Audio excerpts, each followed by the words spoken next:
Le débat sur le CO2 comme moyen de détourner l'attention de la manipulation de la météo par les militaires. Jour après jour, la presse, la radio et la télévision parlent des conséquences fatales du changement climatique mondial causé par le CO2. Les réponses à ces scénarios sont les suivantes. Augmentation massive des taxes, régulation de l'économie, commerce lucratif de certificats de CO2, restrictions et contraintes au détriment de la population. Les voix critiques sont réprimées catégoriquement et sans discernement, et leurs auteurs qualifiés de négationnistes du climat. Mais en y regardant de plus près, ceux qu'on appelle les négationnistes du climat remettent souvent en question seulement le fait qu'on présente officiellement le CO2 comme cause des catastrophes météorologiques telles que les sécheresses, les inondations, les tempêtes, etc. CLATV se lance dans une recherche intéressante d'indices des causes du chaos météorologique croissant, causes qui sont peut-être complètement différentes. Sur le net, on trouve de nombreux témoignages sur la pulvérisation de substances dans l'atmosphère ou sur des systèmes d'antennes à haute performance qui sont utilisés pour manipuler la météo. Les institutions officielles qualifient ces témoignages de théorie du complot. Comme l'abondance des informations commence à ne plus pouvoir être réprimée, celles-ci sont de plus en plus souvent admises à petite dose ou présentées comme nécessaires pour éviter le changement climatique. Dans cette émission, CLATV reprend des extraits de la radio et de la télévision, dont certains remontent à des années. Nous commençons notre recherche d'indices. Premièrement, le 14 mars 2019, la ministre suisse de l'Environnement, Simonetta Sommaruga, a déclaré ce qui suit dans une interview en marge de la 4e Assemblée des Nations Unies pour l'environnement. Oui, la Suisse a essayé d'aborder le sujet de la géo-ingénierie, c'est-à-dire la pulvérisation de particules dans l'atmosphère. Elle a essayé d'en faire un sujet de débat afin de collecter des informations et qu'on puisse regarder les avantages et les risques. Ce sont des essais que l'on fait sans même en connaître les conséquences. Mais nous continuerons à lutter pour elle. Il suffit parfois de s'y prendre à deux fois et cela va certainement continuer. Le sujet est trop important et peut-être même trop problématique pour qu'on puisse simplement passer outre. Madame Sommaruga parle ici d'essais de pulvérisation de particules dans l'atmosphère. Mais ces expériences sont-elles nouvelles et en sont-elles encore à leur début à petite échelle? Deuxièmement, le 14 janvier 2009, le météorologue Günther Tirsch a fait quelques remarques troublantes lors du bulletin météo sur la chaîne de télévision allemande ZDF. Günther Tirsch explique la météo sur la carte météorologique avec ces termes. Et puis nous avons ici quelque chose que nous ne pouvons identifier ni comme neige ni comme pluie. Ici à l'ouest, ces lignes qui serpentent, probablement quelques avions. Les avions militaires les ont rejetés au-dessus de la mer du Nord dans l'après-midi, à une altitude d'environ 5 à 6 000 mètres. Ça n'a rien à voir avec la météo en tant que telle. Peu de temps après, ZDF interroge Carsten Brandt, un expert du service météo, en raison des nombreuses questions des téléspectateurs sur ce bulletin météo. Voici la version fortement raccourcie de la formulation originale. Un phénomène que Carsten Brandt du service météorologique Donauwetter connaît bien. Les météorologues ont remarqué ces étranges nuages fantômes pour la première fois en 2005. Les navires de guerre se camouflent également avec de tels nuages artificiels. Les paillettes, nuages artificiels qui perturbent par exemple les radars, ont déjà été développés pendant la Seconde Guerre mondiale. Alors qu'à l'époque, ils étaient constitués de bandes d'étain, aujourd'hui, ce sont des fibres de verre vaporisées avec de l'aluminium, d'une longueur de 15 à 25 mm et d'un diamètre d'environ 100 microns. Si les filaments ont la moitié de la longueur d'onde du radar, les échos parasites se produisent.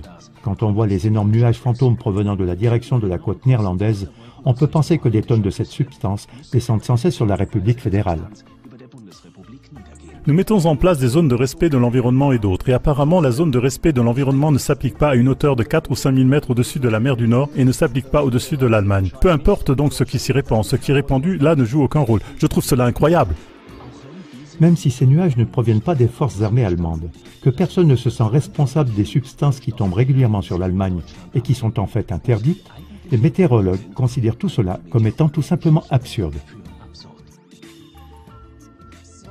Absurde, c'est un mot bien gentil. Il s'agit là d'une tromperie de la population. Troisièmement, Le physicien et présentateur de télévision allemand Rohan Blublatt a fait des déclarations très détaillées sur le sujet de la manipulation de la météo par les militaires dans un documentaire pour la chaîne allemande ZDF. Jusqu'en 2008, Blublatt était le concepteur de l'émission télévisée scientifique de ZDF Abenteuerforschung, la recherche une aventure. Dans un épisode, il parle de la manipulation du temps par les militaires au moyen d'énormes systèmes d'antennes et de la production de nuages artificiels. Voici également un extrait dans la formulation originale. On soupçonne que les puissants émetteurs et les grands systèmes d'antennes de HAARP sont également utilisés pour ces essais militaires. Gakona, en Alaska. Loin de toute civilisation, l'armée américaine exploite ici une installation pour manipuler l'ionosphère. Le nom de ce mystérieux projet est HAARP.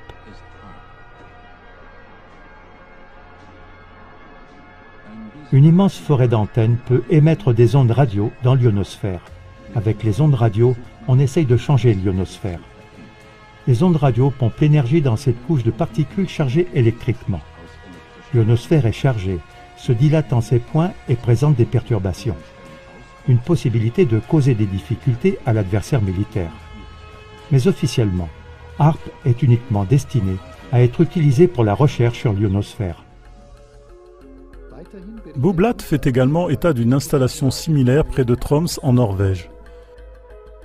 Suit alors un extrait de la BBC sur la production de nuages artificiels par la NASA. Pour résumer brièvement jusqu'ici, il y a plus de 10 ans, ZDF a fait état d'approches du secteur militaire visant à influencer la météo à des fins militaires en émettant des particules et en utilisant d'énormes systèmes d'antennes. Mais écoutez une contrevoix qui rend compte de façon très détaillée de la nature et des objectifs de la manipulation du temps. Quatrièmement, la chaîne de télévision espagnole La Ocho Zamora TV a interviewé Josefina Fraile de l'association Terra Sostenible le 19 octobre 2017. L'interview est intitulée « Géo-ingénierie, pacte de silence ». Vous pouvez en écouter ici quelques extraits. Au début, il est question d'une interdiction des armes dites climatiques. Josefina Fraile fait référence à la convention ENMOD, convention sur l'interdiction d'utiliser des techniques de modification de l'environnement à des fins militaires ou toute autre fin hostile. Il s'agit d'un traité international qui a été adopté dès 1976 par les Nations Unies, ONU, sous la résolution 3172. Il mentionne explicitement les interventions qui ont les effets suivants. Tremblement de terre ou changement dans la croûte terrestre, tsunami, phénomènes météorologiques tels que cyclones, tornades, formation de nuages, précipitations, pluie, perturbation de l'équilibre écologique d'une région, influence sur les courants maritimes, etc. Un accord a été conclu selon lequel l'arme climatique ne peut être utilisée dans les conflits armés. Mais en fait, elle est toujours utilisée. Que peut-on et que fait-on avec cette arme? Avec cette arme, on peut créer des pluies, des tempêtes, des nuages, des éclairs, des orages partout dans le monde.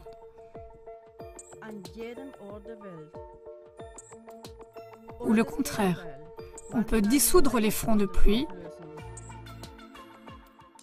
arrêter la grêle et les chutes de neige. Et bien sûr aussi créer une sécheresse.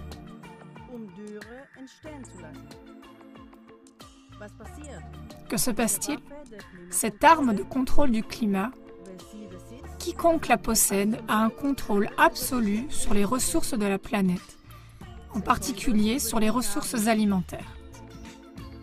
Donc en clair, si un pays dispose de cette technologie, il contrôle le robinet d'eau du monde entier. Soit tu fais ce qu'on te dit et tu reçois de l'eau, soit tu es contre et ton pays est sous-alimenté en eau. Rompre, briser, détruire les ressources en eau. Cela provoque des périodes prolongées de sécheresse et conduit à l'incapacité de nourrir la population de ce pays. Le résultat est une famine. C'est réel. Certains pays disposent de cette technologie et aux États-Unis, cette technologie fait déjà partie de la politique étrangère. Un rapport des forces aériennes d'Amérique du Nord s'intitule « Faites bien attention au titre »« Posséder le climat d'ici 2025 ». Ce titre, qui s'explique de lui-même, nous laisse sans mots, le souffle coupé. Le fait que l'on puisse être présomptueux au point de vouloir contrôler le robinet d'eau du monde, cela nous dépasse tous. Ce rapport indique également que la modification climatique fera partie de la politique étrangère américaine. Que le monde le veuille ou non. Et cette politique est appliquée par le biais d'accords bilatéraux par des organisations comme l'OTAN, elles sont responsables de nous, ou par l'intermédiaire des Nations Unies. En fait, lors de la dernière Assemblée générale des Nations Unies, dans la section D du 5e rapport sur le changement climatique, le JEC était plus ou moins légitimé pour ce qu'on appelle la géo-ingénierie. Il est clair que celui qui dispose de cette technique peut faire pression sur qui il veut, quand il veut. Dès que cette méthode de guerre a été interdite par les Nations Unies, nous nous sommes logiquement posé la question. Un pays qui peut contrôler le climat et qui a donc le pouvoir sur les ressources du monde entier, ce pays abandonnera-t-il cette règle simplement parce qu'il a, avec beaucoup de retard, signé un accord des Nations Unies? Certainement pas. La seule chose qui reste à ce pays, c'est de donner à ce chien un nouveau colis. En d'autres termes, créer un problème mondial et proposer ensuite la solution mondiale. Le problème mondial était la création d'une nouvelle religion, changement climatique et réchauffement de la planète. Y a-t-il donc des tentatives de la part du mainstream pour rendre acceptables les interventions sur les régimes climatiques naturels sous prétexte de mesures de protection du climat? Il est clair que oui.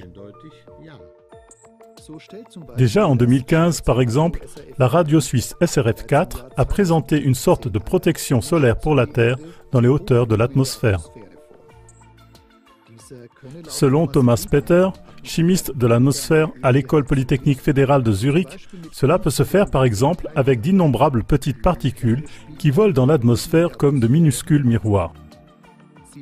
Ceci renverrait immédiatement la lumière du Soleil dans l'espace.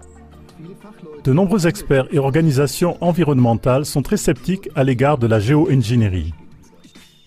Mais le réchauffement climatique serait de plus en plus dramatique. Et ainsi, il y a de plus en plus de chercheurs, tels que le groupe d'experts intergouvernemental sur l'évolution du climat, GIEC, et l'Académie nationale des sciences des États-Unis, qui se sont récemment prononcés en faveur d'une étude sérieuse de la protection solaire de la Terre. Le sujet devient ainsi socialement acceptable, déclare Ken Caldeira de l'Université de Stanford en Californie. Nous résumons. Premièrement, à cette occasion, en 2019, la ministre suisse de l'Environnement a appelé à un débat sur la pulvérisation de particules dans l'atmosphère.